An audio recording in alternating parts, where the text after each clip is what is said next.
What's going on, everyone? We have a standard range Model 3 2019.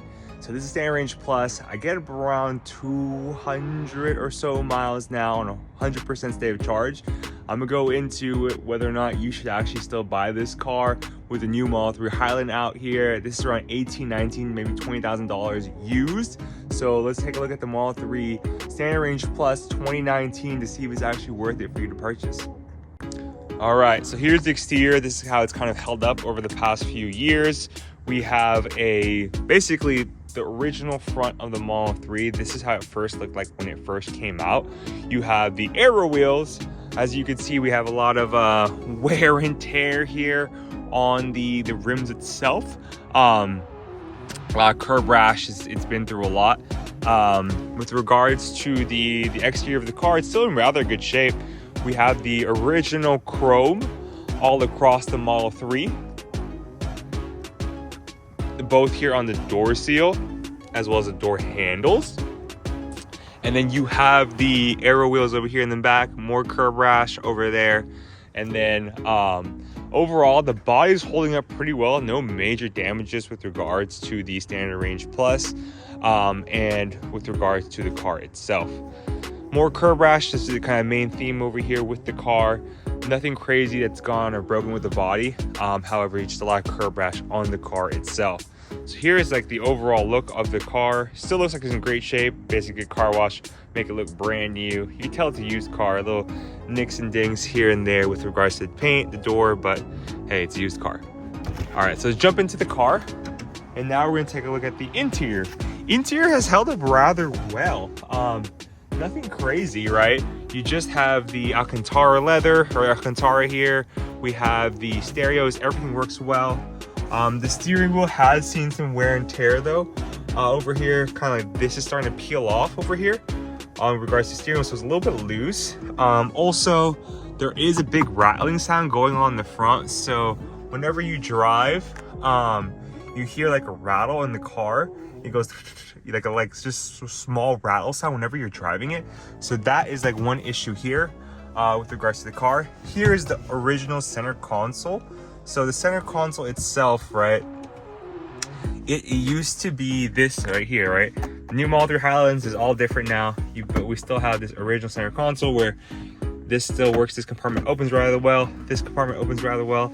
And then you can lift this up here, right? So the interesting part about this Model 3 is that the ports are all USB ports, so they're not that new USB-C ports. And when you have this charger for the wireless charger, you kind of unfortunately have to use both ports, both USB ports, to actually have it functional. But you can remove this, which is interesting.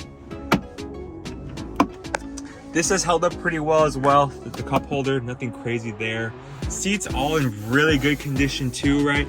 No wear and tear. They feel the same as when they first got here. And you have the center console, right? All the same, pretty solid. With regards to the software itself, software is still rather smooth because you're always getting constant updates to the software.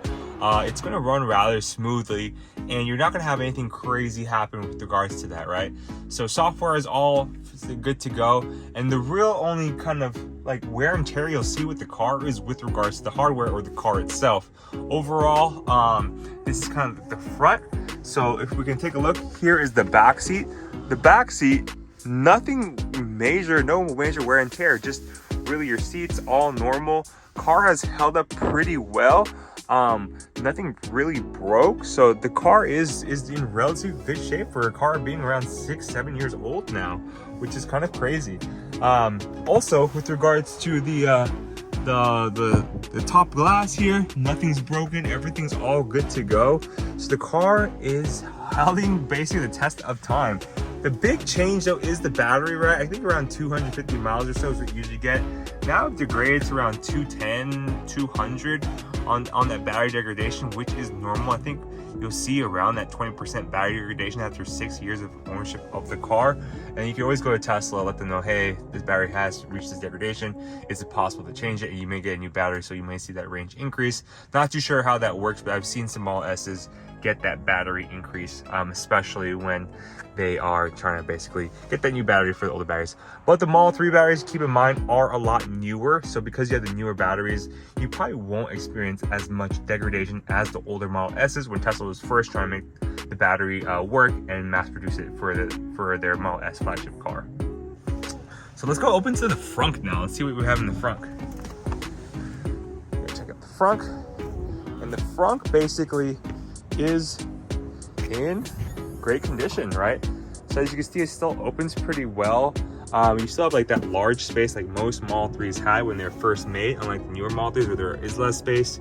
Not too sure why, maybe because there's a heat pump now, but there is no heat pump in this car. So that is interesting, but still closes pretty well. And yeah, pretty solid. So I'll show you guys now the charge port. Charge port still opens pretty good, right? All the same, this is still the same charge port you have for all the Model 3s, all the Teslas. Nothing's really changed, and the charge port is still opening well. With regards to the car itself, the trunk is good too, held up pretty well, nothing crazy with regards to that. So all in all, the car is holding up really well. The one main gripe though you'll need to know about this car is that its state of charge. So let me kind of go into that. So this car, right, because it's one of the older and newer, the older Model 3s that first came out around that 2018, 2019, you basically don't charge that fast. I've noticed when I supercharge this car, it only goes at a max of 50 kilowatt hours per mile. Not too sure why that's the case, right? I went to 250 kilowatt hour supercharger. It was charging 50 miles an hour and it took me an hour to go from like 50 to 100, which is very, very long. So not too sure why that's the case, but that's what's going on with the car. So that's the only thing that sucks. But if you charge at home at a normal supercharger, or like at home like at a normal charger, it shouldn't matter to you because you're doing overnight charge and you have that Tesla adapter, that Tesla charger. You're getting 30 miles an hour or so. So that's still really good. All right, so now we're getting into my final thoughts where I think you should buy a Model 3, the older ones, or just stick with the new Highland, get the new Highland. So my personal opinion is that like this Model 3 is amazing. For $20,000, you can get a long-range Model 3 for 2022, 2023. I suggest getting that one, right? It's going to be around the same price as the 2018 one, 2019, which is kind of crazy. So get those older Model 3s, especially now that they're used. There's a lot on the market, and you can get a really, really good deal from them. So I totally suggest getting a used Model 3 if you get a good deal with it. Aim for that $19,000, $20,000, $21,000 price range, and such a great deal, bang for your buck. With regards to charging, you can go all the supercharger networks, and if you really want to install a charger at your house, you can do that for a couple $100 and you'll be good to go in your EV journey, right? I really recommend the Model 3, especially the older ones, if you're trying to get into that EV lifestyle, because if you do purchase an EV car from different automakers like Ford, GM, Chrysler, it's great, those cars are amazing, but their charging infrastructure isn't as good as Tesla's. Tesla has a very good charging infrastructure, so you'll be able to supercharge your car anywhere in America or anywhere in the world, and you get a great Tesla car that always gets software updates, constantly push that, especially for the Model 3 and the Model Y, because they're one of the more popular vehicles of Tesla.